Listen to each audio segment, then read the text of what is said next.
Good morning, everyone. Thank you all for being here. Please stand for the pledge to the flag. I pledge allegiance to the flag of the United States of America and to the republic for which it stands, one nation, under God, indivisible, with liberty and justice for all.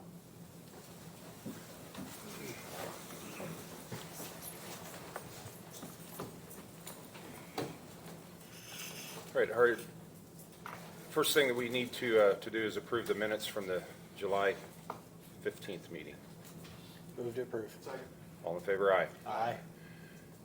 The agenda is going to change slightly. Mr. Spidell, you are first on the, moving you to the top of the list here. And Thank you. Nice to see you guys again. I come to you today to publicly and formally ask to use the rotunda of the courthouse for Colonel Wilson's retirement ceremony. It's in February, 14th of February, and he has an extensive resume of duty assignments. He's made it all the way to full colonel. We appreciate him, and I would ask that we be given permission to use the courthouse. It's on the 14th of February. It would be after the offices close for that day. Colonel, would you like to make any comments? Absolutely. Thank you for allowing me to be here today, Mr. Spidell. Thank you for representing me. I would appreciate it very much. It would be in my honor to use the rotunda for my retirement ceremony. I was born at Witham Hospital. My father, Claude, and my grandmother, Betty, were fixtures in the community. My father, Philip, lives here. My aunt and uncle, Juan and John and Wanda Houston. I consider Lebanon home, although I haven't lived here extensively myself. Since I was a small boy, I've always wanted to return home here, and I bought my aunt and uncle's home on 309 North Lebanon Street, and I'm retiring after 26 years, and I'm moving into the house here next month, and I would like to have my retirement ceremony formally in February if you would see it, if you would allow it. Need a motion? I would absolutely make a motion to approve that. Thank you, sir. Thank you. Second. All those in favor, aye. Aye. Very good. Thank We're you very honored to much. have it here. I appreciate it. And by the way, it's open to the public. Anybody that would like to see it or witness it, would be my honor to have anybody in town that would like to participate. Okay, thank you. Thanks for having me. I will get myself on the agenda to give a end of the summer summary of things that have happened in my office. Been a very busy and profitable, successful summer for me. I hate to run out here, but I have a funeral to attend. So Okay. again, thank you guys, and I'll talk to you later. Very good. Thank you. Thank you. All right, next on our agenda, we need to amend the agenda to add the Boone County Senior Services claims to today's agenda. So moved. Second. All those in favor, aye. Aye. Aye. Legal issues, Mr. Clutter. A few things briefly, the first of which is an agreement with the Indiana Family and Social Services Administration, FSSA, and the county to provide for Medicaid reimbursement and care, payment of health care claims for our clients within the Boone County Jail. We are already under a current agreement with FSSA, and so we've already got these procedures in place so that if they are in jail for a certain amount of time, the medical claims are eligible for reimbursement by Medicaid. So I've reviewed the agreement, it's the standard one, and I would respectfully recommend your approval. Move to approve. Second. All in favor, aye. Aye. Secondly is a few bonds from the Surveyor's Office, the first of which is the release of an irrevocable letter of credit for Prairie Chase Section 2 in the amount of $400,000. The second is accepting a maintenance bond for Prairie Chase Section 2 totaling $144,220. And the third is accepting a maintenance bond for Jackson Run East, Section 2, totaling $92,080. I've reviewed them and recommend your approval. Move to approve. Second. All in favor, aye. Aye. The third and last matter I have is an affidavit and invoice approval form for the design of the fueling station out at the Justice Center. Again, this is just the design, predominantly K2M and Lockmuir.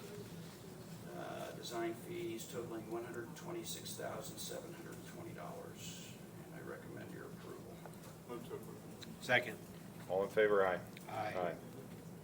That's all I have for legal issues. Okay. Next on our agenda is Corbin Burnell, who would like to talk to us about bus safety on Witt Road.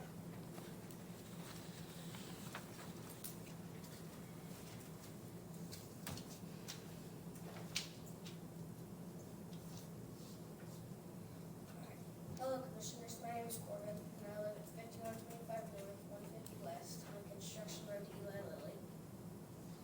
I thought it was important to update you on the conditions of our road now versus last year when we were last year. Living on Witt Road has been hard for all of us this year. Our lives have been totally different than how they were before. The trucks wake us up really early and they go all day long. It can be hard, very hard to relax. They're super loud and it's hard to get used to. I want to start by thanking Sheriff Tony and his team for everything they have done to try to help us out there. My sister and I love it when we look outside and we see those guys in our driveway making sure drivers are being safe. It's very important as the traffic numbers are continuing to grow over time. The traffic numbers have more than doubled since the last time we talked about this. North Witt Road is a serious speeding problem. Dump trucks and cement trucks sometimes going almost twice the posted speed limit.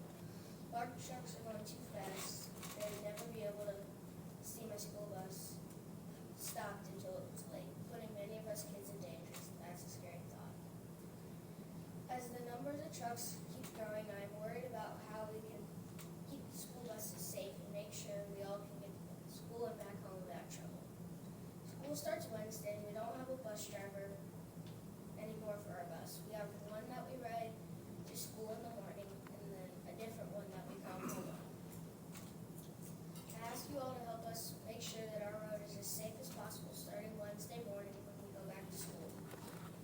Also ask for assistance with the roads surrounding Eli Lilly so all my friends and their families are able to get to the places they need to go on time, safely and on time. Although I'm just a kid, I understand that Eli Lilly is here to stay. But I also feel like they should be aware of how much they are affecting our lives and try to do whatever they can to help us. Again, thank you to the Sheriff's Department and for always being present. Thank you, Donnie, Jeff, and Tim, for letting me talk and trying to help my family and neighbors during all this. Any questions? I don't think I have any questions. Thank you, Corbin. Good job. Thank you.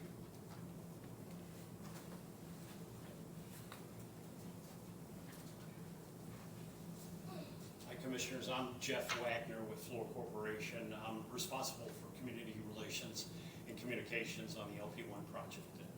Bruce Corbin, excellent job. Thank you for sharing this message with everyone today.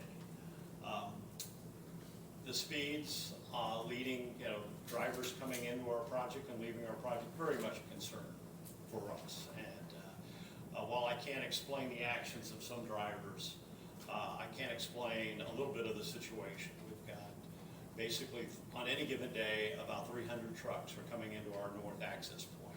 Now our north access point's the only one open currently as work is underway at the south access, putting into infrastructure and readying that. In addition to the 350 or 350 trucks making deliveries each day, we've got about 650 employees. So there are about 1,000 trucks, cars on the road coming in and out. We do talk regularly to our workforce about making sure they watch their speed. lanes. It's 15 miles an hour on the site. We strictly enforce that. It becomes more difficult off-site, but we talk at all of our safety meetings, our safety breakfast on Wednesday. Speed outside our property, being respectful to our neighbors is very much a common topic. Along in 150 West, we've paid to have traffic digital readout speed signs that record or let drivers know how fast they're going, and it's attached right to the speed limit sign. If you drive under the speed limit or at, it says thank you. If you are above, it says slow down.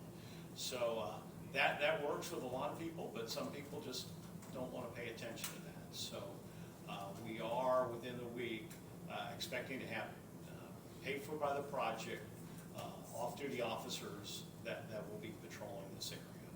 So, but I think messages like this today and trying to put a face to these issues is so important for us. And that's something I will use and take back with me, because clearly we're not reaching everybody. And it'll be an ongoing challenge for us as we go from roughly like 650 people up to 4,000 by sometime the end of next year. So anyway, I want to make sure Corbin and his mom and everyone know that it's something we're going to continue to work on. We know we need to reach more of the people that come to the project that are independent drivers and not necessarily receive, paid for directly by the project. So. Okay. Very good. I appreciate your comments, and I know that the one day, that evening that Danielle and I rode with you around your facility to look at that, I'll be the first one to say I know that you pay attention to the 15-mile-an-hour speed limit in the truck as we're driving around. And you pointed that out. No, it was very good, but that is good that you have that there on the project for people to slow down, and safety around the construction is extremely important. And like you stated, it's very important, the safety outside of your facility too. Well, thank you. Appreciate it. Jeff, do you have a target date for when other access points will be open? The other access point should be open in about 6 weeks. So I would say by the end of September, the south entrance will be reopened. So that'll take some of the pressure off, certainly the north. Sure. Thank you. Thank you. Thank you.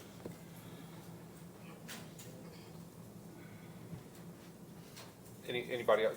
Do you have any comments as far from Lily or anyone? Sorry. I'm sorry, I was pointing at the wrong person. Sorry.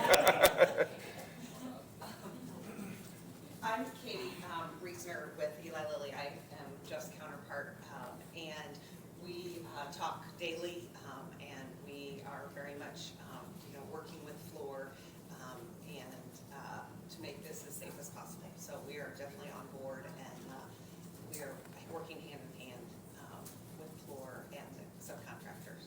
Okay, very good. It's very important to Lilly as well. And since they're construction traffic, we let Jeff speak on that, but we are very much a partnership in this. Very good. Thank you.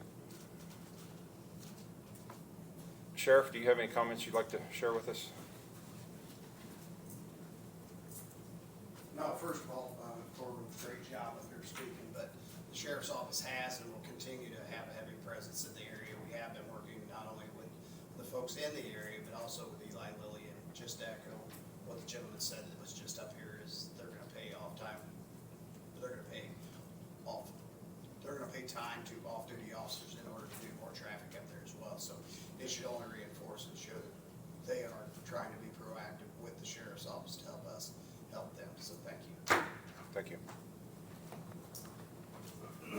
Again, Corbin, thank you for coming this morning and sharing your thoughts. It's very important to hear from you. All right, moving on down the agenda. Max, you're next on the list.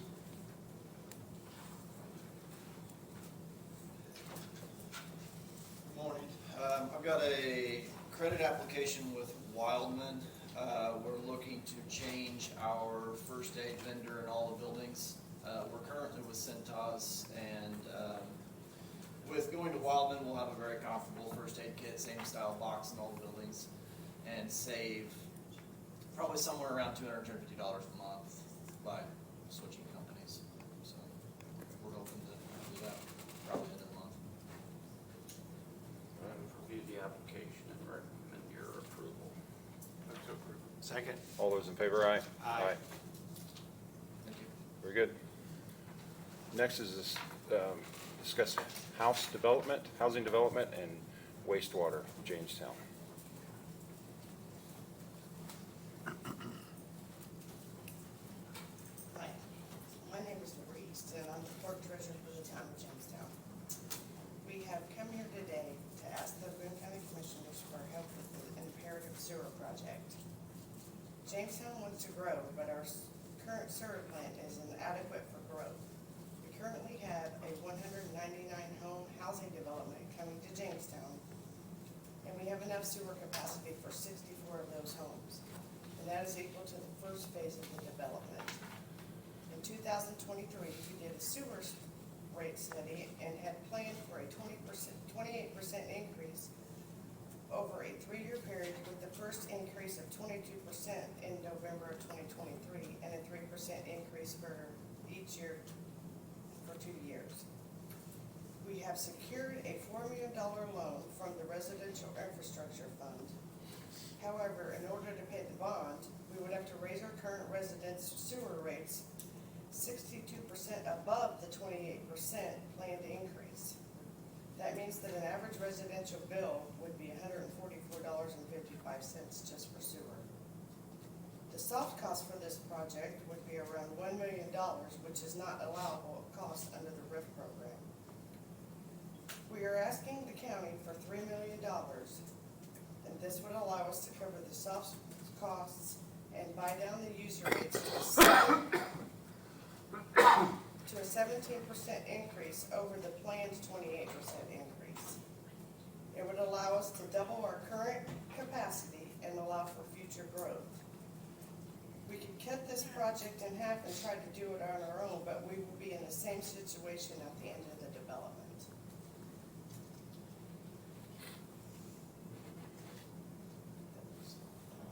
Okay, all right. I was waiting for the next word, sorry. Do you have any questions?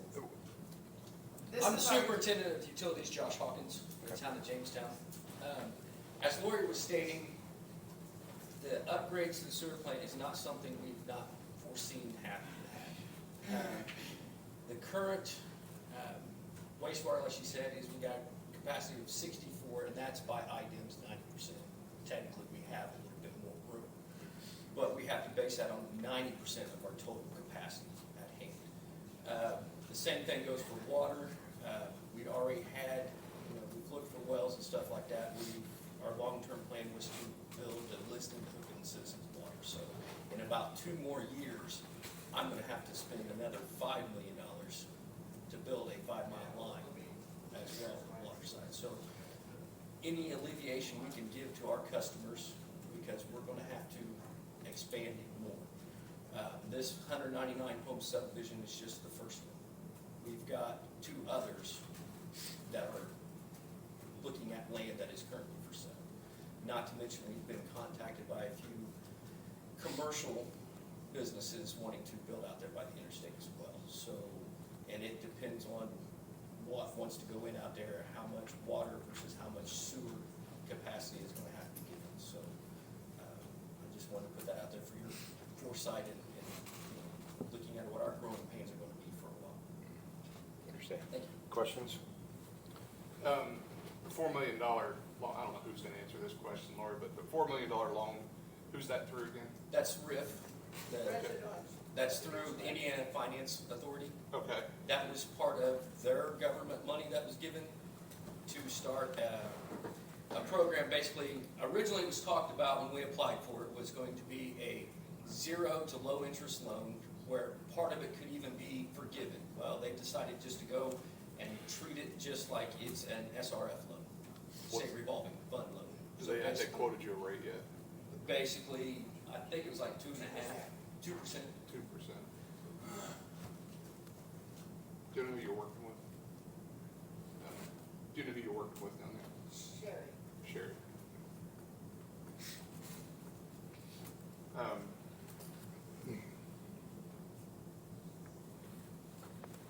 what stage are you in with the project?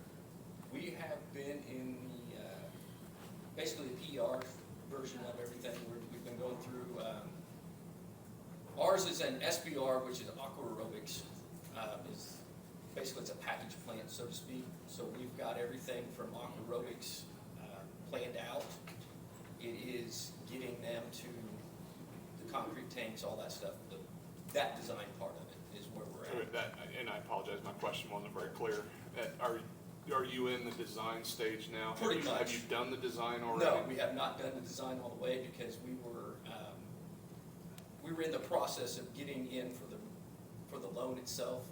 So that's what they call the PER part of it. So we were in that stage. We'd already been talking about the upgrades before any of that, but yes, we are in the middle of starting the design process of it. And so this will be an expansion of your current Yes. system, so Yes. it'll be on land that Jamestown Yes, already we owns? already own, Gotcha. back in the mid-90s when they rebuilt the plant, we were able to acquire about 5 acres of land that is ours. So we have plenty of room for expansion. And what will the expansion be? What will it, Basically, right now, we have 2 100,000 gallon tanks, and the expansion would be another 2 100,000 gallon tanks. okay.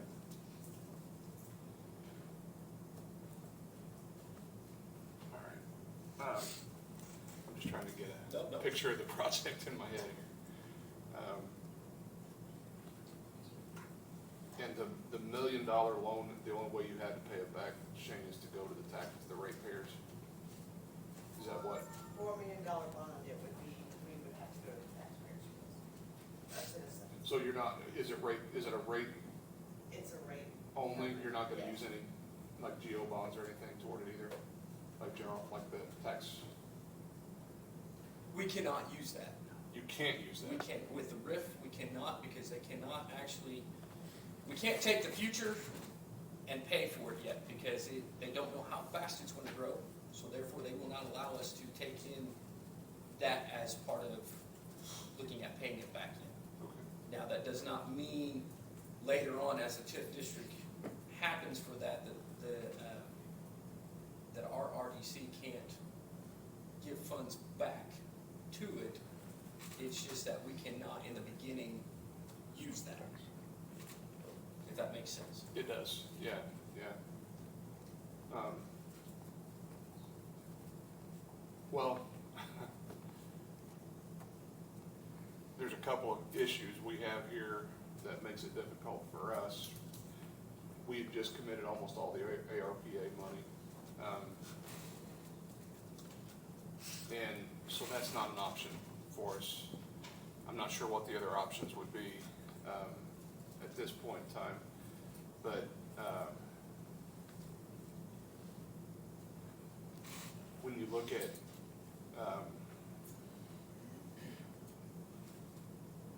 I'm not sure there's any other options for financing either. I'm trying to think through if there's other options. And Okra you've gone to Okra? There's no grant money through Okra?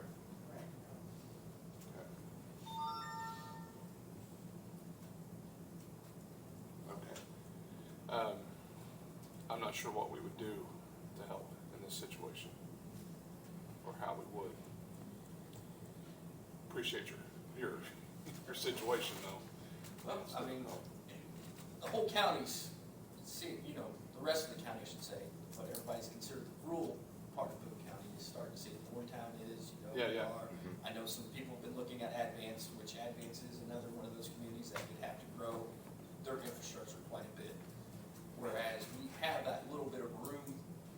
My job as the superintendent of utilities is to foresee and plan ahead for those, and that's where we're at right now. I mean, we've had a little bit, we're good for the first phase, so, and that phase could be anywhere from a year to 18 months is what they're predicting to build the first, 50 homes to start the second phase. So that's where we're trying to be at is, as long as we're under construction by about May to June of next year, we should be on the same path as what they are, and that's where we've got to be at. Do you have any contracts, existing contracts for design?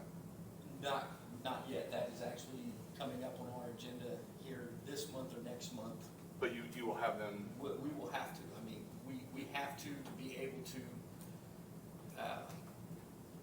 we're just looking at what way we need to go. One way we can go is kind of put it out as a build to spec type thing. So we put it out for bid. The contractor has to actually do the design and work with our engineers and make sure everything's there. That way we can meet certain deadlines with the RIF. The other thing is to go through the full contract, because the RIF program wanted us to be under contract by the end of this year, but they are still guaranteeing us some money if we didn't get it done in that timeline for next year, because we were already allotted the money. does the RIF allow a BOT, What's BOT? build, operate, transfer? Yes, that's actually what I'm. Okay, so that's what you're talking about? Yeah, that's what I'm talking about when they're. Because I thought you were referring to a construction management program. but- No, it worked kind of similar, but yes, the BOT is what the engineers laid out for us as a possibility of doing it that way. Okay. I'm gonna put some thought into it, Okay. see if I can think of anything to help you. All right, thank you guys. Thank you for being here and sharing your problem, well, I shouldn't say problem, but your issues. And we'll continue thinking on that to see how we can help in some way, somehow. Next on our agenda, excuse me, is the ARPA project list amendment. Do you have the items? I'll explain them, but I just need to remind me what they are. It was just the one from. The LiDAR, okay.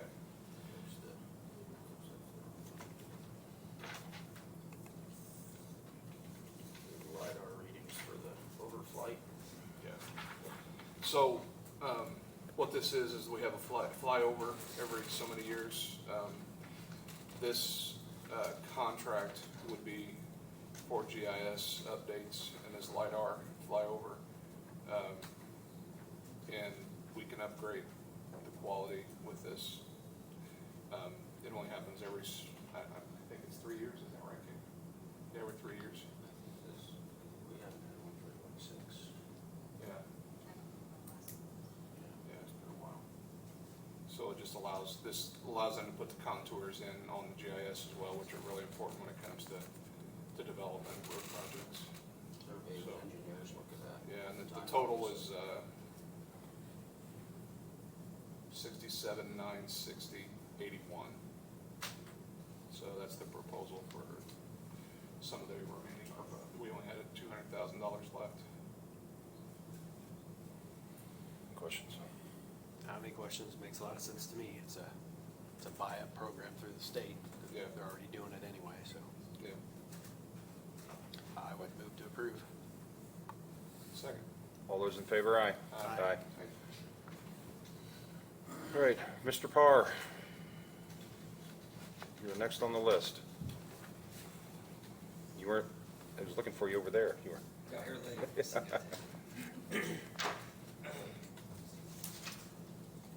Nick Parr, Boone County Highway. The first item on the agenda was the civil con design contracts for PE 001 and HA 015. Those are two small structures that are listed in the ARP project list. There are two small structures that have been on a replacement list for a number of years, and in some cases, a couple of decades.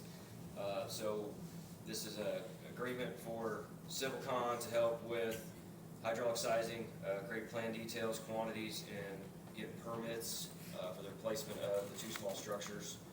They are located on 500 South, between 100 East and 50 East, or about between 50 and 200 East.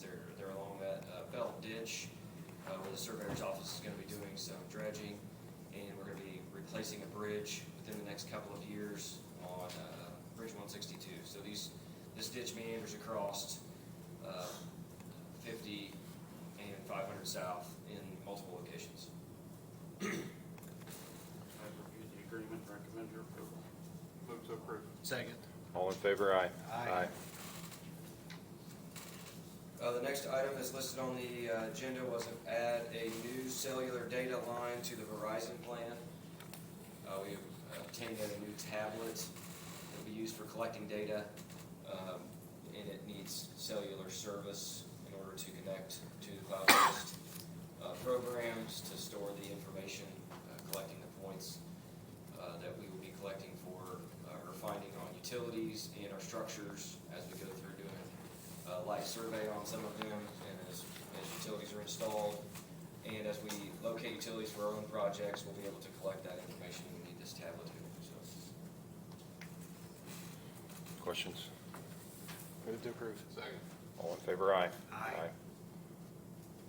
And the other item I had on the agenda was a Seal Master credit application. Seal Master provides materials and tools that we use road preservation. We need a credit, we need an account to be able to purchase items from them, and in order to do that, we have to bring the credit app for approval. Move to approve. Second. All in favor, aye. Aye. That's all I have. Okay, thank you. Mr. Nielsen, you have updates for the, Wait, you got the senior services. oh, I'm sorry. Yes. Hold on. Sorry about that. Sorry, it is on my list here and I forgot. This Yeah. is a claim from Boone County Senior Services for their ferry transit system. It's the quarterly 60, section 5311 rural transit grant. The amount of the claim is $94,919. Move to approve. Second. All in favor, aye. Aye. Okay. All right, now I can move on to Mr. Nielsen.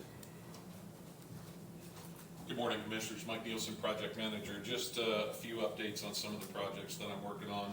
Mainly the Justice Center. We conducted our 76th OAC meeting last Thursday, and I'm proud to say and happy to say that we're at a 77% completion on the project itself, and we are on budget and on schedule. So we're entering into that third quarter of the project. We're 96 days without a recordable safety incident. We're still having almost 150 contractors on site daily. As the project moves into the third quarter, Hagerman's stressing with all of their subs the importance of wearing PPE gear. As you get the building built out and it looks more like an office building, people don't think that they need to wear PPE gear, but it's very important that they do wear that PPE gear all the time. Hagerman's also requesting escorted tours as well as logging at the site trailer because of all the activity we have. Just so the public is aware, we are entering into the final stages of the project, so we're going to see more contractors on the weekends. At this point in time, we don't anticipate any night activity, but we will start seeing more and more people till the end of September working during the weekends. Just a couple issues that we're still dealing with after many meetings and on-site discussions with civil engineers. Crosby Excavating has removed a 10-inch check valve from where it was originally designed in what we call Structure 130. And Max and his team, we're going to be installing a 6-inch check valve right outside the garage door area and a trench drain. And we all feel, with all the meetings and the engineers, we all feel that that's going to prevent any water backflowing into the pumps inside the building. So Max has that 6-inch valve on order, and hopefully we'll get that done this week. Just another small issue, we did have one of the dishwashers that were new, didn't come with some of the parts. So there's a lead time on those of about 4 to 6 weeks. So that's the only piece of equipment right now that's not installed fully in the new kitchen. So we have ordered those parts, and hopefully we'll get them in the next 4 to 6 weeks. Just some milestones. The kitchen floor is complete. As you are aware, the humidity has been horrible, so we've tried to get the HVAC units, or what we call RTU units, on top of the buildings up and running.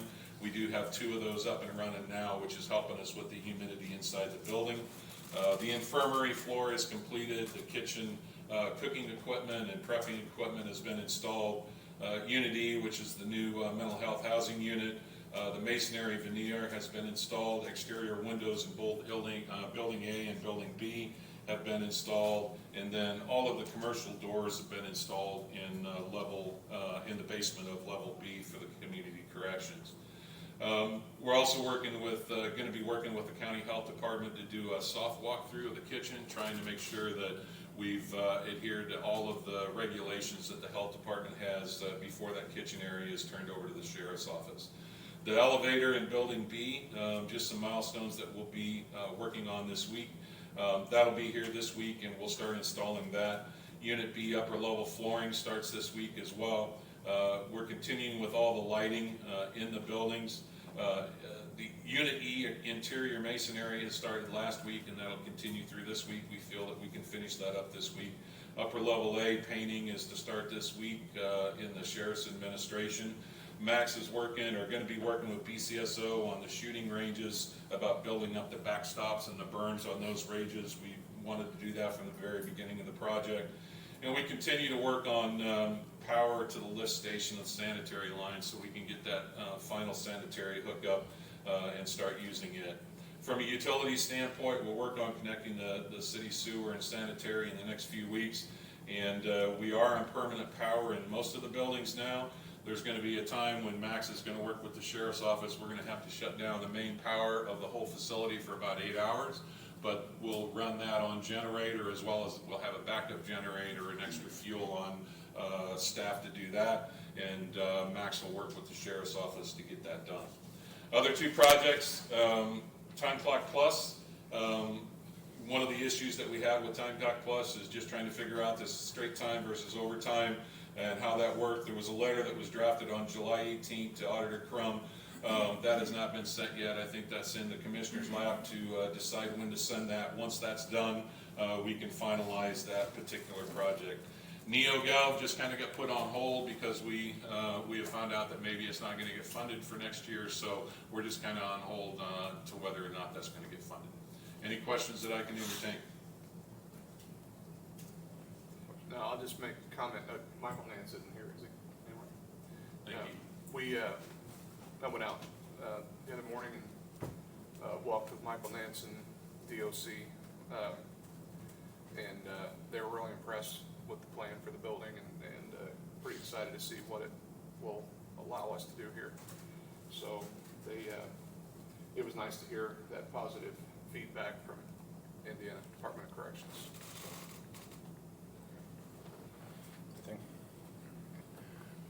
Very good, thank you. Moving on to staff reports, area plan. No one here. Facilities, Max? He's not in here. Health department? Nothing, Doc? Okay. Human resources? IT? Highway department? Mr. Parr?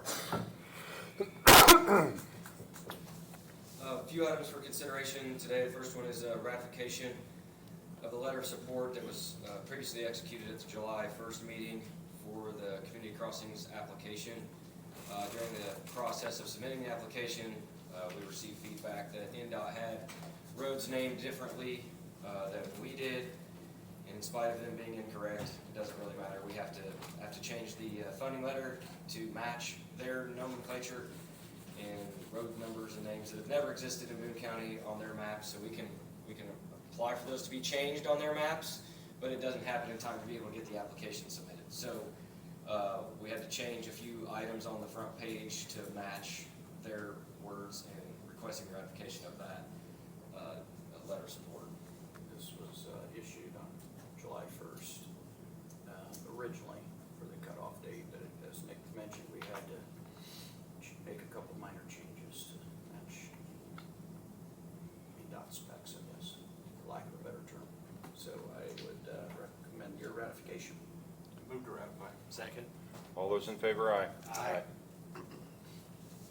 The next item is an unofficial local detour letter of understanding. It's for State Road 75 again. This time they intend to work north of 32. There's been, the last several years, been work going on State Road 75. This one is not anticipated to begin until school closes at the end of this session that's getting ready to begin. But it's north of 400 north over Wolf Creek. There is a bridge deck project. They anticipate to overlay that bridge deck. The letter indicates it could be a 120-day closure, which would then go back into when school reopens. It's our understanding they could do this work in 90 days. However, NDOT frequently gives a bigger window for construction so they can get a price that they can work with. But they've reached out to us to coordinate the unofficial local detour because the local or the official detour takes 52 to 65 to 47, which many motorists will opt not to take due to the distance around their closure. So we've asked for additional barricades to be placed at 400, 350, 500 to let motorists know that the road is closed ahead so they don't drive all the way to the bridge, because frequently there are closures. They put a closure, in this case they put it at 32 and they put one at 47. So we need the motorists that would turn off, wouldn't know there was a closure until they arrived at the actual hard closure. So they put that in their plans. We advised them about the closure of the school, the impact to the school, and we've chosen the best detour that we think most people actually take on 350 north, 900 west, and 500 north. This agreement then would indicate that they would reimburse us for any expenses that we incurred. However, if there's any other gravel roads that get used because of the closure, we will not be able to get dust control put down on any of those roads. But there's no good, clear connection between 400 north and get back to the north of the project without going clear to 47. So we opted for the west detour because it gets them closest to the closure and still gets a route around. And you say that won't start until next year? Their letter indicates June 2nd, 2025. Okay. So at least they can do the closure.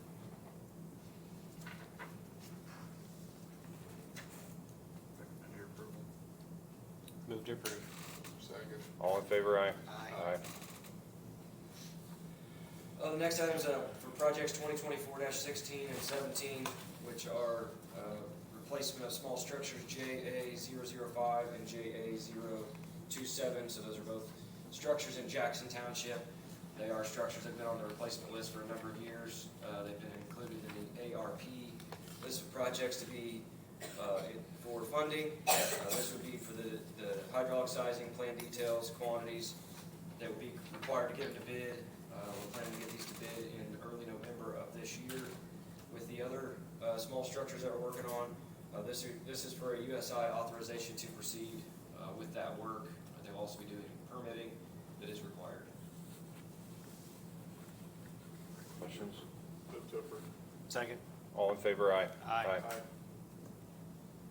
Similarly, on the projects 2024-14 and 15, this is for two small structures that are in Marion Township near 47 and 1200 East, MA002 and MA003.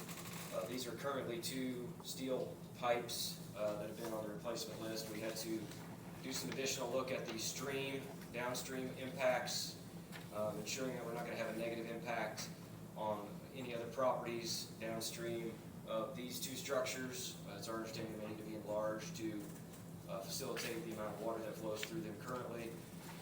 This agreement is with Stantec for them to, it's a supplemental to their original agreement where they were just looking at the stream. This also will allow them for them to create bid documents and do the structural layouts to get those two projects to bid also.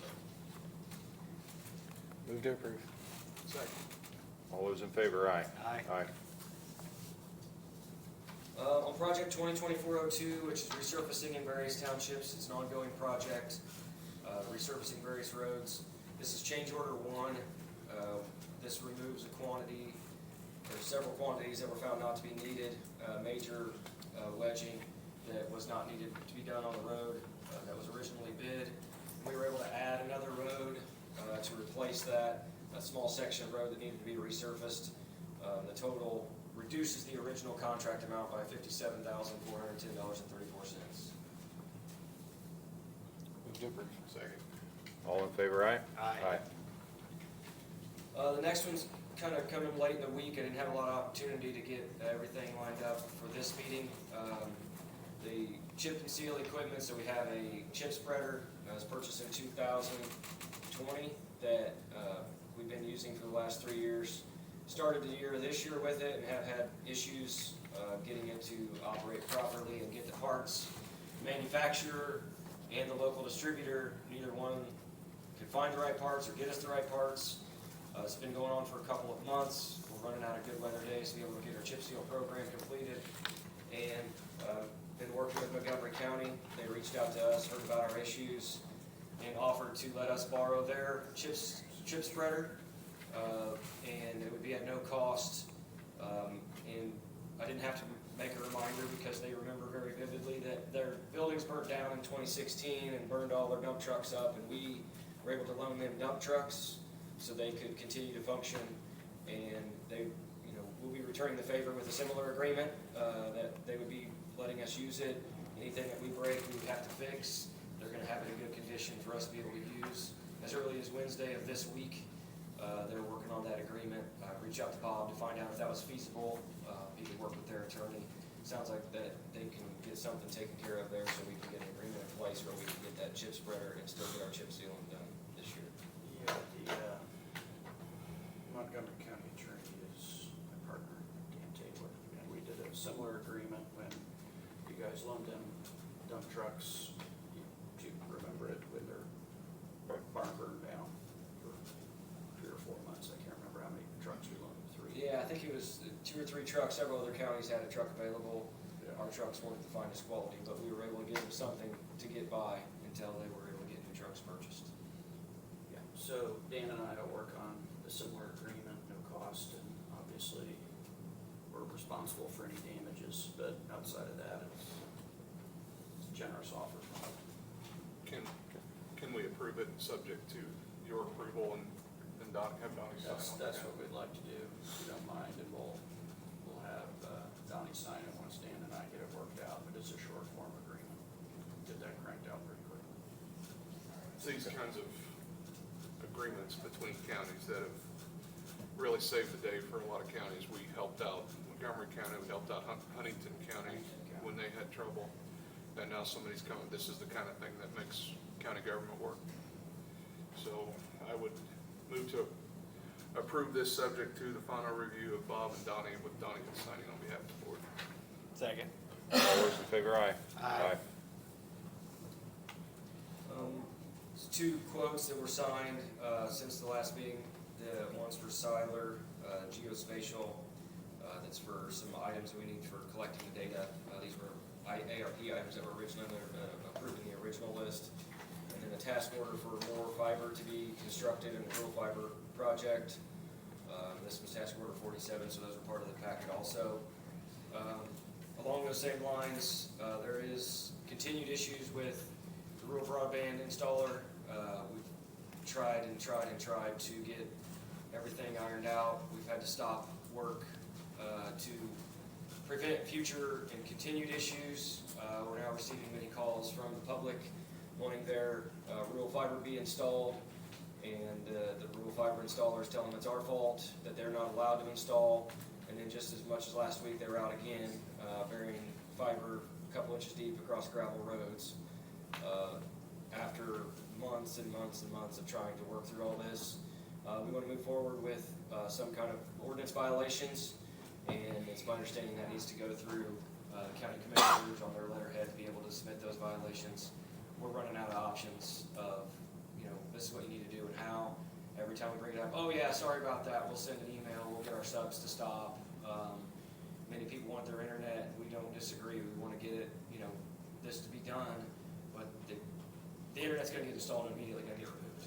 As soon as we grade a gravel road, those wires are laying in a roadway, they're laying inside ditches, there's coils of wires laying in various locations, are getting hit with a lawnmower. I mean, it's that bad where they're just abusing the right of way and taking advantage of people that do get hooked up to their internet service. And then we're going to be questioned of why we didn't enforce our own ordinance. So I don't know what that takes in order to be able to enforce the ordinance or enforce the penalties or violations of it. Your decision. Well, like you said, they put it 2 inches under the gravel, and the first time the road grader goes across there, it's ripped. You can't locate it, so it's not anything that can be called in and locate and go find it anywhere.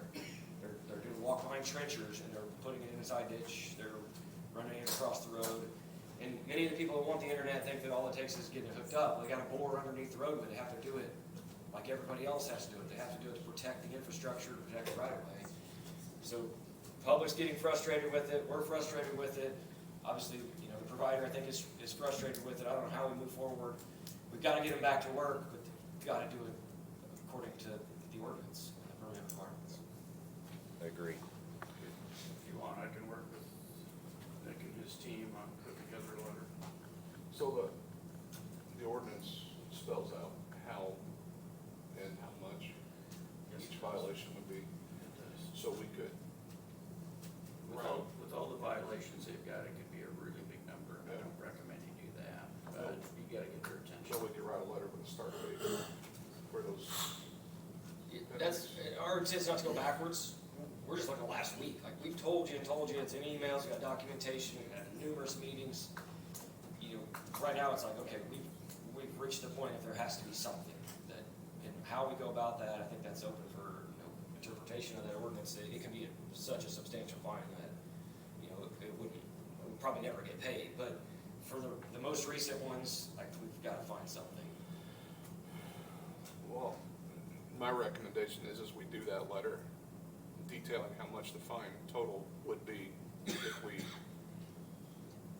pursued every violation. And, you know, I don't know that necessarily has to come back before the board, but if you want to work on the letter with Nick, and then Donnie, you would take over and sign it when you're comfortable with it. Does that make sense? Absolutely. Well, that'd be my motion then. Second. All those in favor, aye. Aye. Only other item for discussion is the MPO call for projects is open. Talked about this with Bridge 203, which is on Willow Road, north of Templin Road, so just the north side of Zionsville. The very large, pretty large bridge over Eagle Creek, doing a deck rehabilitation on that bridge, prevent it from future deterioration. It was built in the 60s, so it's, if we can get a deck on it, we can get another 30, 40 more years out of it. We already have an engineer's report being developed, but the call for projects is open, and we anticipate submitting an application. It'll probably take a funding letter of support. Looking into the details of what's required as far as submittals go, just want to bring it to your attention that we are planning to submit for a project for federal dollars for construction and construction inspection on that bridge. That was all. Very good.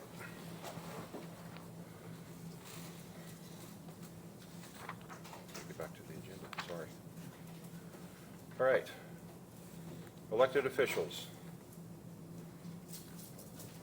Anyone?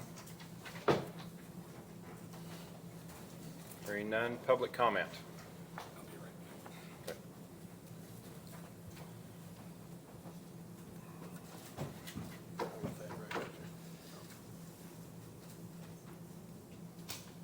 Morning, Commissioners.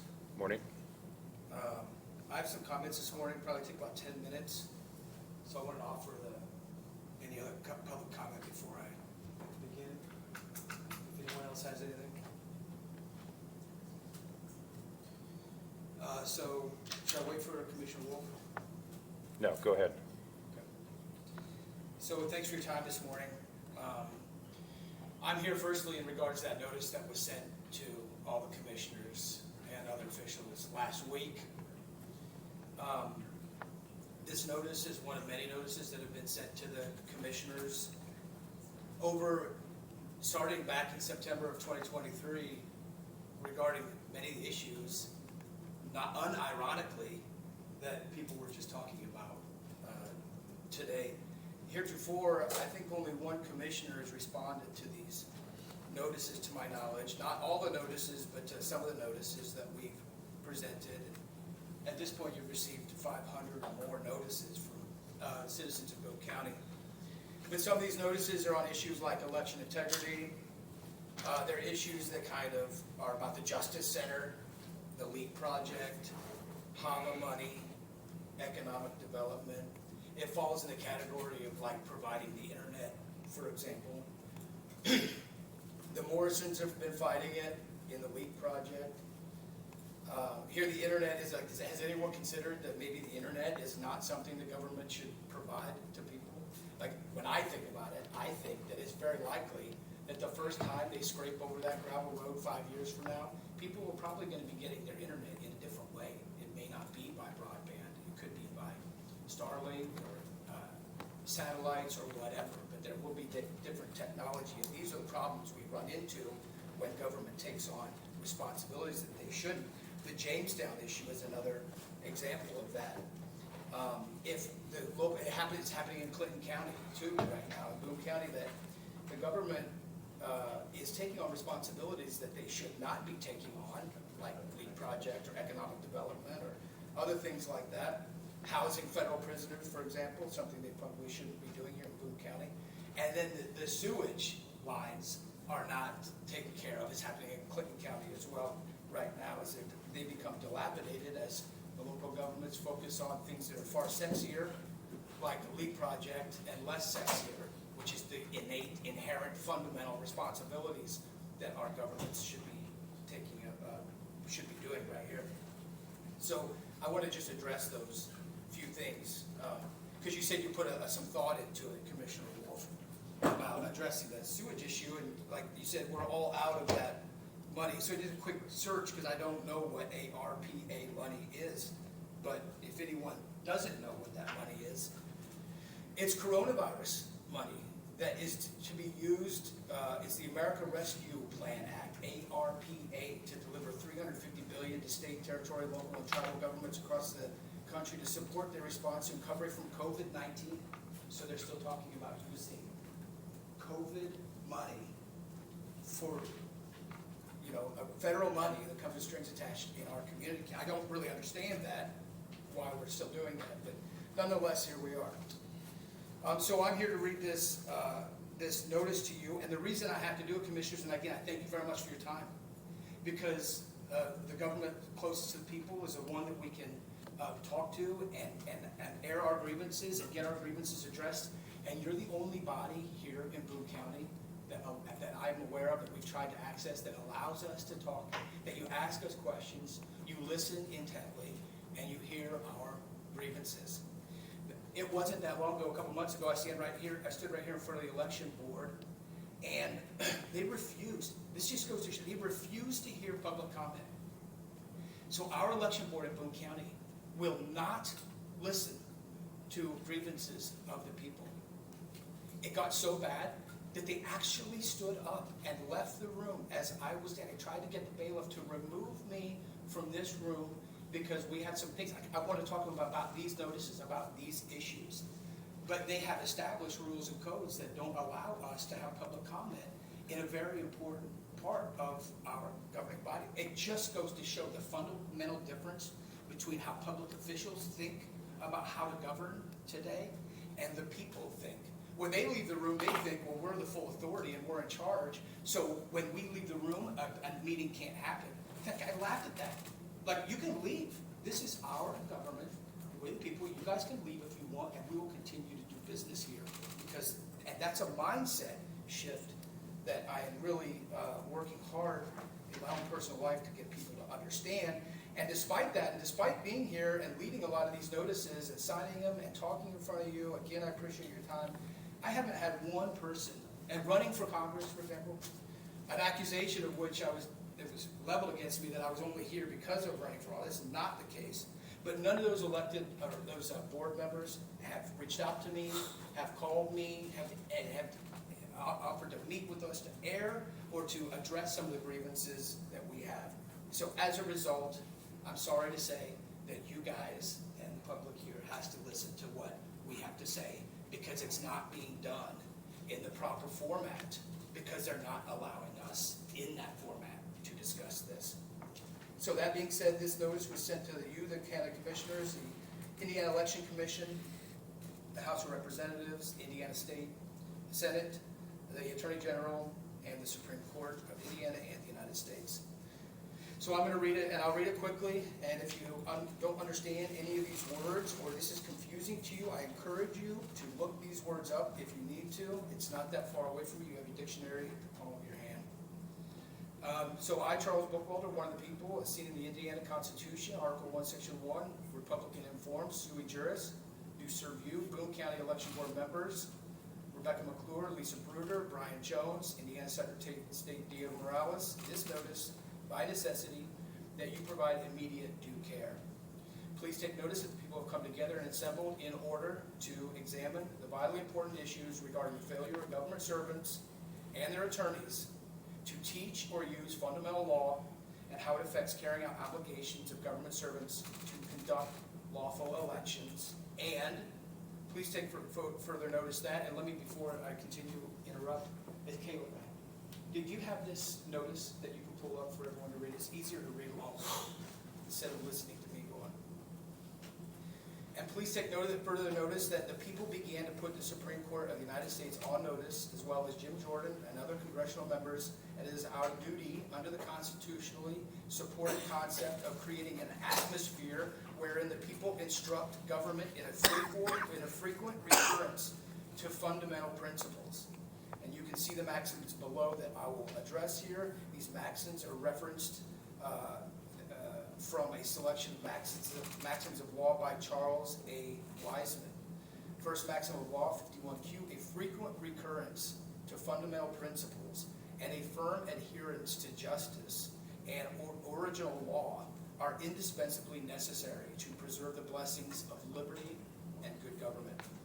Please take further notice that the Supreme Court of the United States declared the fundamental law in a May 16, 2024 opinion Smith v. Sparisi by stating that, quote, here as in other contexts, the use of the word shall creates an obligation impervious to judicial discretion, end quote. And please take further notice that the word shall is defined in 1828 Webster's Dictionary as a duty, obligation, unavoidable, indispensable, meaning absolutely necessary and cannot be omitted, requisite and essential, meaning important to the highest degree. The use of the word shall in the trust indenture, known as the Indiana Constitution, creates the following unavoidable duties and obligations that cannot be omitted for elections to be lawful. 1. General elections shall be held on the first Tuesday after the first Monday in November. And you can find that in the Indiana State Constitution, Article 2, Section 14. 2. All elections by the people shall be by ballot. That's in the Indiana Constitution, Article 2, Section 13. And 3. All elections shall be free and equal. That's in the Indiana Constitution, Article 2, Section 1. This means that elections shall not be held other than specifically described in the Constitution, or it requires an amendment to change. Shall not be held on or for any period of time besides the day specified. Shall not be other than by ballot, as defined at the time the Constitution was ratified, and shall not be anything other than free and equal.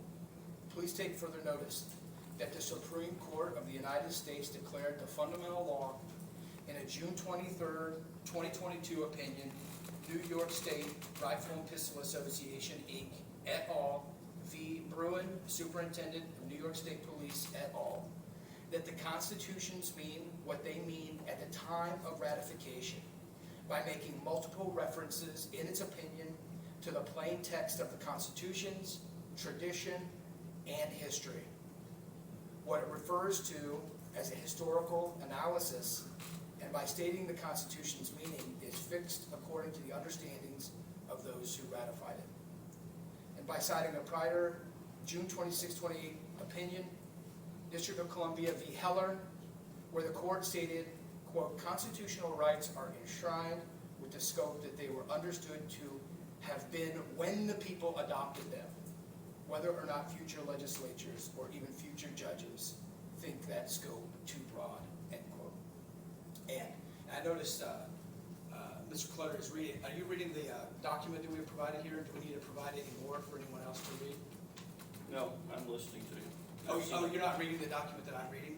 You're reading something else? I am. Oh, okay. So please take further notice that constitutions are founded on common law and that acts by government servants contrary to the constitutions and common law are seen as unfavorable. See the maxims below. Maximum law 63X. Judges are by no means favorable to things raised recently and subtly against the common law. Please take further notice that the Supreme Court of the United States declared the fundamental law in a July 1st, 2024 opinion, Trump v. United States, by stating that, quote, there is no immunity for unofficial acts, end quote. And by stating that, quote, determining whether an action is covered by immunity thus begins with assessing the authority to take that action, end quote. And please take further notice that in 1828 Webster's Dictionary, official is defined as, quote, pertaining to an office of public trust.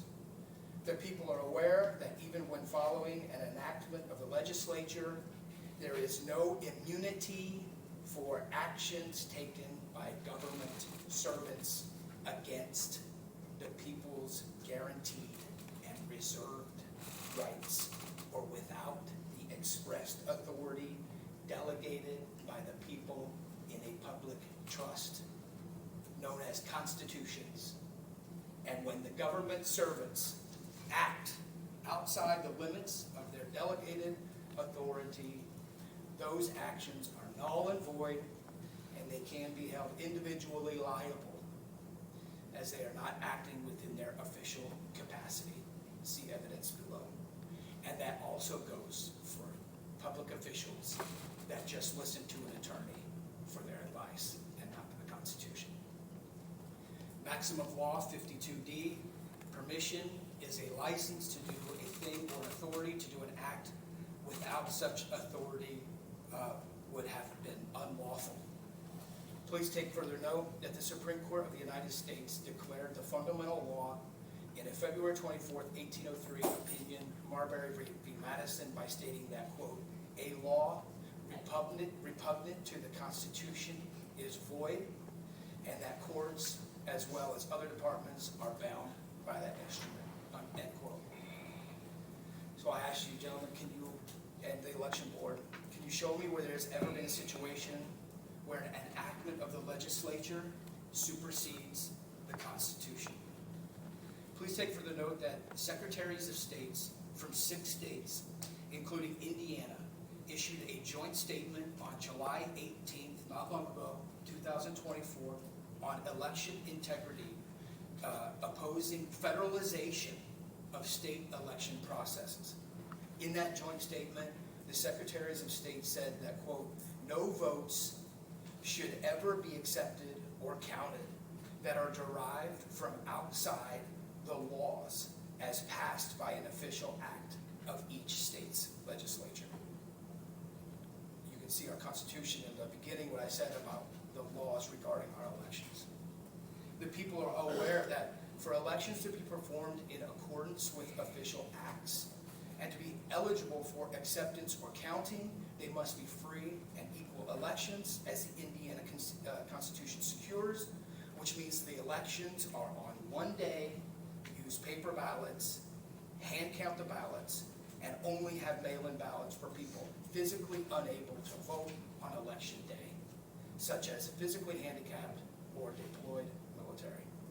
That all paper ballots are retained and ready for audits and verification, and that no foreign or extraordinary party is involved in any official conduct of the people's elections. Elections performed in any other form, even when following an enactment of the legislature, are derived from unofficial acts and ineligible for acceptance or counting. Please show me in the Indiana Constitution where you've been delegated the authority to conduct elections in a manner outside of the scope that they were understood to have been when the people adopted the Constitution. Failure to show this delegated authority means that such authority does not exist, and that proceeding with elections outside of that scope constitutes both an unlawful and unofficial act and a breach of the public trust.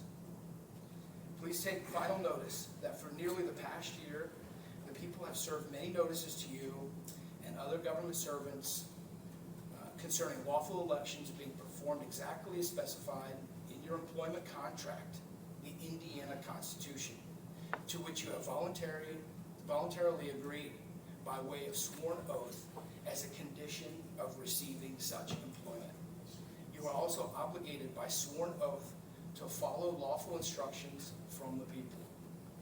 On what authority are you disobeying such lawful instruction?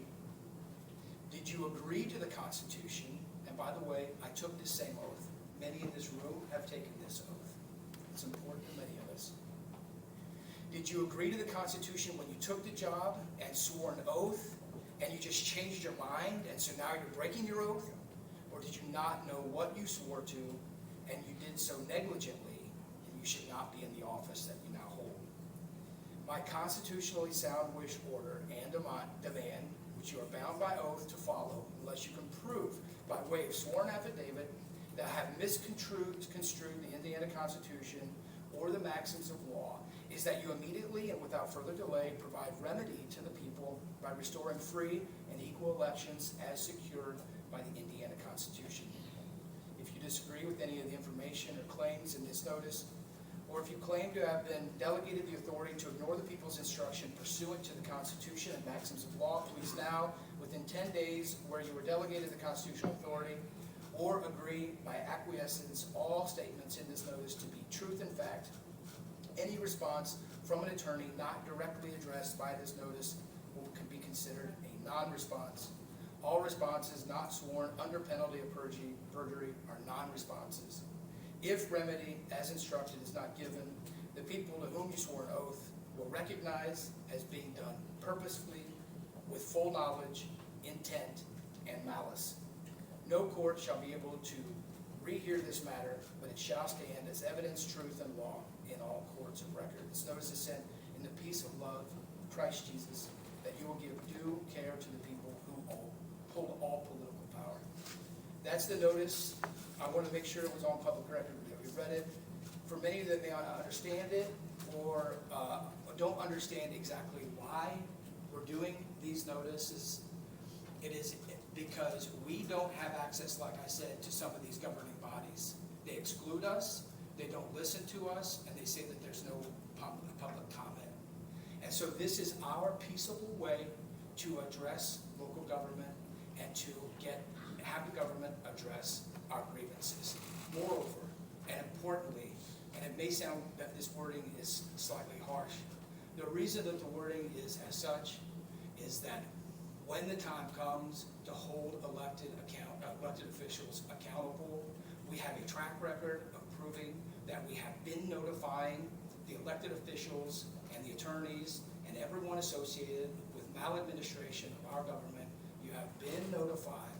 You have gotten these notices for a year, and we have heretofore not received any correspondence from anyone.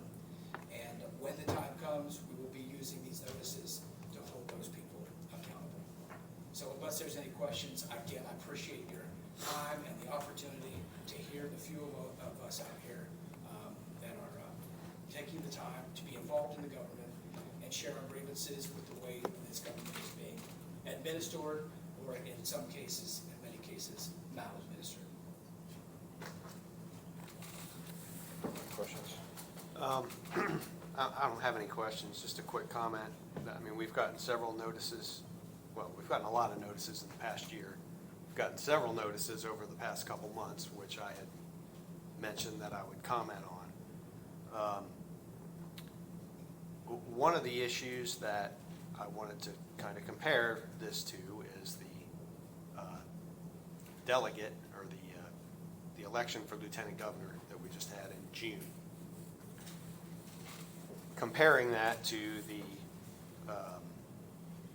word's escaping me, the election we had 2 years ago, where we elected a treasurer, secretary of state, and one that's escaping me at the moment. But so these notices talk about free and equal elections. Well, our Republican convention delegate, where we elected those people, all you gotta do is compare the election in 2024 to the election in 2022. You don't have to go back 2 years. Those two elections were not equal. Because in 2022, we voted on paper ballots.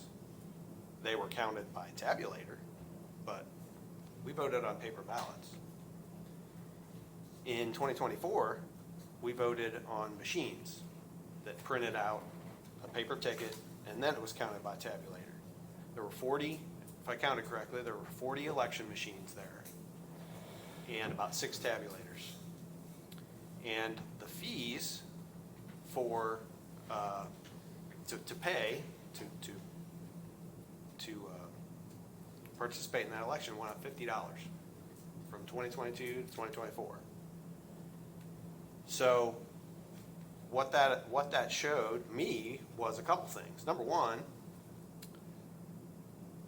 the election took longer in 2024, and there was 1 vote. In 2022, I believe there were 5 votes, and it was much more efficient to vote by paper. It went much quicker than it did in 2024. Secondly, it cost about, if those $50 fees went all towards machines, it cost about $90,000 to run that election by machine.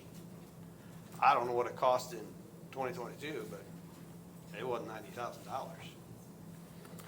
And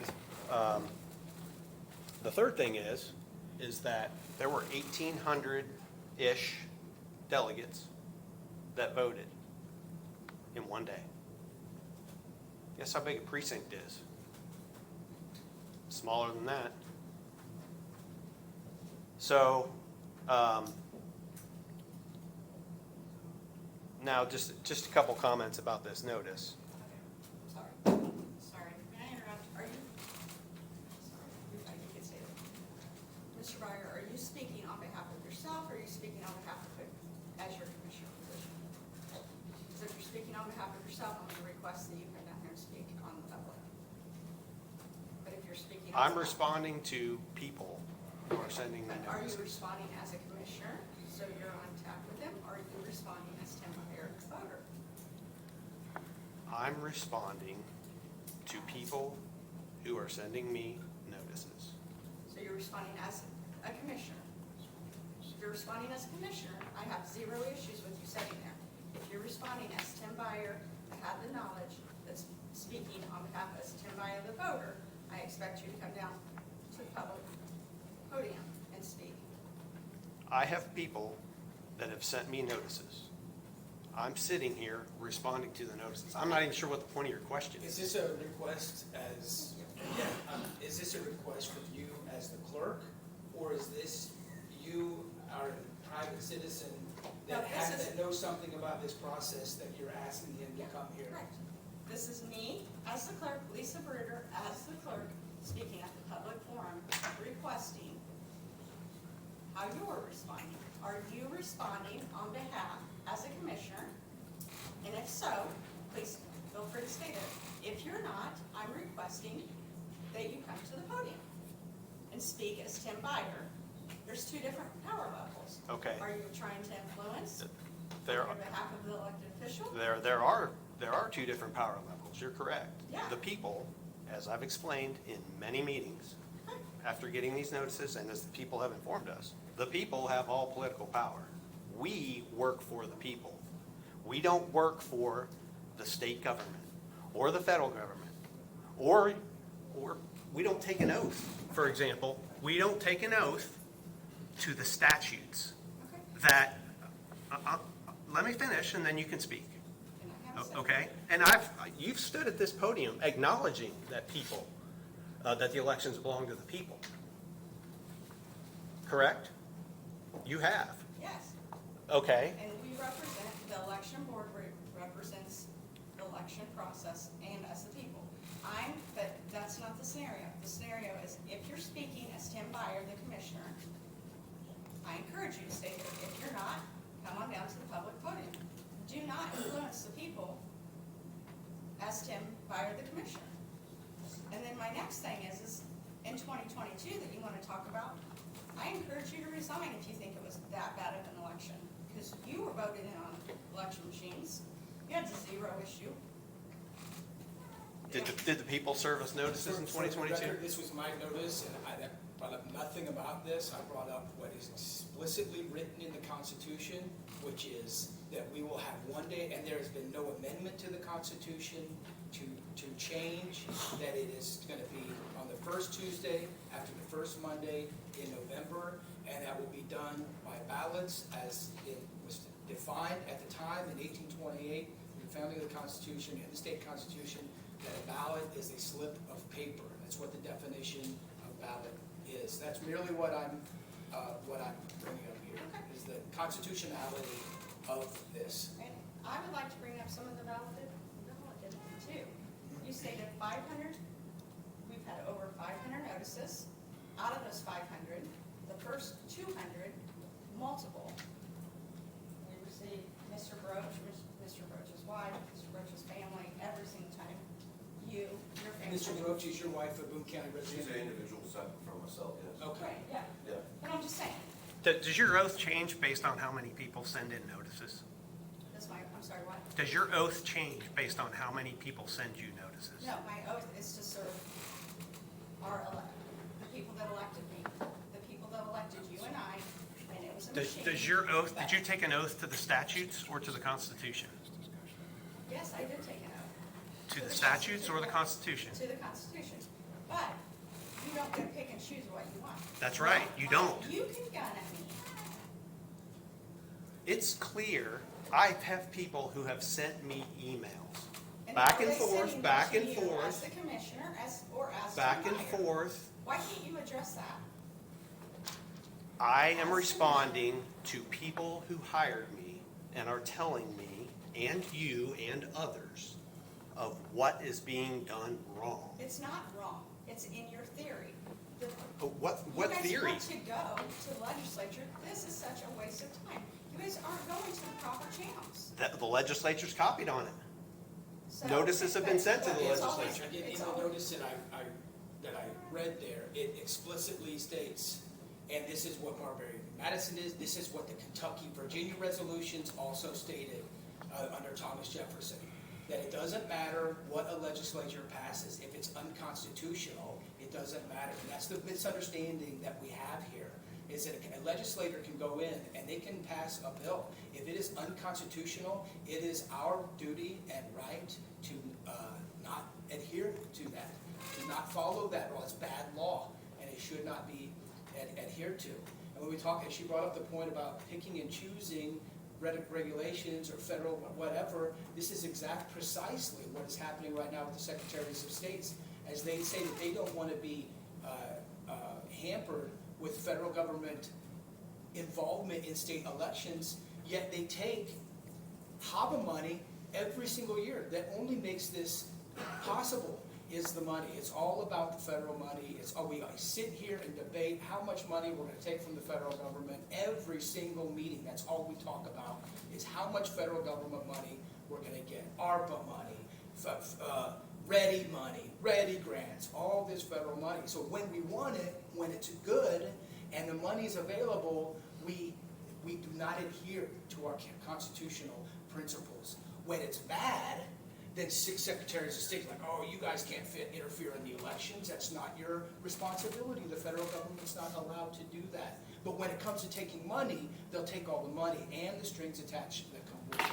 So we agree to a certain extent that you can't pick and choose. And that's merely what this notice is saying, is you can't pick and choose the constitutionality or how you want your philosophy, your governing philosophy of government, that if the legislature passes it, it's now constitutional. We've written about this. We've studied this. This theory has been studied ad nauseum. That just merely means that it's unconstitutional, and they get overturned all the time, that these laws are unconstitutional. We're trying to point out that fact, that this is unconstitutional, and we would like to return to the constitutional way of how we do our voting. That's a start. Then perhaps we can start addressing the constitutionality of having government agencies take our taxpayer dollars and buy land at $425,000 an acre, or all these constitutional issues that we are why we can't replace sewer lines. Good luck taxing the people of Jamestown a little bit more to pay for this. Are you kidding me? Are you kidding me? Asking them for a little bit more of their money so you can build whatever? Oh, wait a minute, Just sir. good- No. Hold on, First of all, let's stop right here. In Let's- Jamestown, we have been, for the last 30 years since we added capacity, 30 years ago, we've been forefront in rehabbing our system. We've done 2/3 of our lines slip line. We have done manhole relinings and all that since then to keep us with capacity. We are finally, after 30 years, at a point that we have to add more capacity because of growth. If a small town does not grow, guess what happens to it? It dies. So, believe me, and I apologize that we are trying to serve and our citizens of Jamestown by trying to get some more money somewhere else, so we do not have to put that burden on them. I am sorry for that. I am sorry you feel that the town of Jamestown begging for money to help our citizens bothers you. Yeah, okay, so first of all, it just goes to show. No, sir. No, You don't are interrupt down me. talking to Don't the town of interrupt me. Jamestown without even knowing our Hey, dude. situation. Do not, All please. right, stop now. Everybody, we're not getting into arguments here over this. This is ridiculous. We set up a separate meeting for this. This is a business meeting that we're trying to take care of, and all we're doing, Election board, I agree. all we're doing is we're half an hour over our schedule because we have another meeting planned at 10 o'clock. We should be in front of the So election board. That's right. this needs to be a separate meeting started instead of these arguments going on here where everyone can stand up and voice their opinion on this. We're not getting into an argument. We're not getting into cutting down the town here, there, and everywhere else. This stops now. Yes, I agree. This should be done in election board meeting. And we have tried to get access to the election board meetings. We have been here, we've asked ahead of time to have workshops. I understand all that. We have It's- done all that. What else can we do? Yes.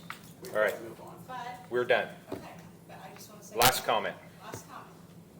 We have allotted Mr. Bookwalter or whoever, and Ms. Roach has spoke, Mr. Myers has spoke, we have allotted whoever they wanted to for a length amount of time. The meeting was put on hold when Mr. Bookwalter, at the election meeting, went over his time and refused to stop speaking. It is our meeting, and just like you, just called this to a halt. That's exactly what we did. Us as an election board, by statute, do not have to respond. We have opted for minimal public speaking, and we have that right by law. So, And I understand thank that. you. I understand That that. was my And thing. this is why this needs to be set up as a separate meeting, so that there is more open discussion, open, friendly discussion. I agree, Donnie, it does need to be set up as a separate meeting. I would just like somebody to do it. There's been many comments made at the podium over the course of all these notices. I get it. I've seen the comments from the election board members. I'm not gonna read them, but I've seen it. It's clear they don't understand the difference between statutes and the Constitution. There've been comments made at the podium. I get it, that people don't understand. We haven't been taught this stuff. We kinda got off track by bringing Jamestown into the whole situation, which was totally unnecessary, but the notices are about elections. There needs to be, there's been commitment, or there's been talk about, hey, let's get together, let's do it. We tried to set this up last year as a workshop. There've been multiple times where this has been tried to be done. I would just like to see it happen so that these people can stop coming to commissioner meetings and having to read all these notices. So if that's the intent, where you want to have a separate meeting, then let's get it done. There is no intent for a separate meeting. Okay, so you're just going to continue to ignore. We are going to continue to do what we ruled on at our meeting. Our ruling will not change. We will proceed with the machines. So Now, that being said, there's no need for further talk. okay, so you just get to make all the decisions. I'll just let you guys know that I'll continue to come to your meetings because you do allow us access to talk about it, getting government close to the people is the most responsive. I'll continue to come to your meetings and continue to push these issues irrespective, because I think it's unconstitutional, it's pretty clear, and we're not given the opportunity to have these discussions in the appropriate venue.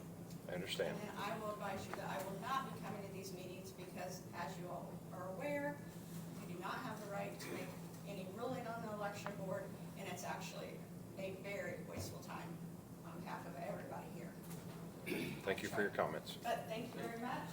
I'm sorry, we've got vendors that have Yes, been waiting you've outside got for 45 minutes. We've got to move on. Thank you all for being here. Document signing and claims. We've got one claim to ratify for the Justice Center to GM Development, $3,398,620.95. And then the usual batch of claims, including payroll. So we moved to do we need 2 motions? Yeah, let's Two separate motions, Yes. yeah. So I'd move to ratify. Second. All those in favor, aye? Aye. Aye. And then the claims. Sorry. I'll move to approve the claims as submitted. Second. All those in favor, aye? Aye. Mail? Mail, nothing major, just a couple notices from State Departments. One brief comment, Don. Yes, please. Just a brief comment before we get out of here. A lot of things were said. And one of the things that I don't want people walking away with this idea that Boone County or any of us elected officials just willy-nilly take every dollar the federal government hangs in front of us. That's not what happens. We make sure that we're bringing back money that was paid in by our citizens through their income tax dollars. And that's how that works. So these federal grants, while they're not usually operated very well and they don't represent exactly what we pay in, they are our citizens' money. And we do our best to bring as much of that home as we possibly can. And secondly, I'd like to apologize to the officials from Jamestown. That it was unnecessary. Just one quick thing. Tommy? Yes, sir. My name is Shane Childress. I am on the town council in town of Jamestown. Josh Hawkins, myself, and the clerk treasurer would take very good pride in the town of Jamestown. I understand raising citizens' taxes to modify sewer infrastructure. Jamestown put ourselves in a really bad situation because for 8 years, I didn't want to raise our people's utilities because of the economy, because of this and because of that. For 20 years, we did not raise water. We sold water at the same price for 20 years. For 17 years, we did not raise sewer. The town absorbed the cost for the thought of our citizens. And I think this is a good forum for me to say that, because there's lots of people here from the public that Jamestown is not trying to tax our citizens to death. We're actually the opposite of that. We try to come here and ask them for money to buy down our interest, to lower that percentage. We are all about the people. By God, I'm a people. I'm paying the same money my people are paying. I do not expect them to do any more than I would expect for myself. But that's why we're in the position that we're in, is because as an elected official and the previous elected administration, we did not do our due process of 3 to 5 years doing our rate studies. We did our rate studies, but we failed to implement them for our citizens. We will get ourselves out of it, but we were just asking for some help. Thank you for your comment. Thank you for allowing me to speak. Yes. All right, mail's over. Done with that? Yes. All right. One more motion. Move to adjourn. Second. All in favor, aye? Aye. Thank you all for being here today.